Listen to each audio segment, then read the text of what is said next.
deməli bizdə belə bir adət-ənənə var ki, gəlin evdə gəlin getdiyə gələndə nəsə uğramalısan. Bax görünür. Peki xalqaya qabağa. Hə, üzünü. Heç nə yoxdur. Götürəm bunu bura.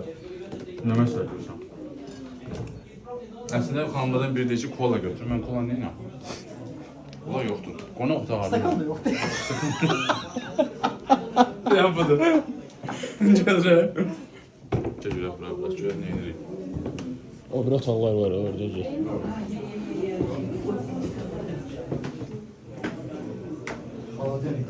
Kapıları bağlıyorlar beğendiler. Modelimiz adı çıxaracaq bayaq-bayaqda buradan. Kapıları da ona bağlıyorlar ama. Doğrudan. Biraz. Burada yataq otağı, bura girməyək. Neyse, bəxtimizi bir daha.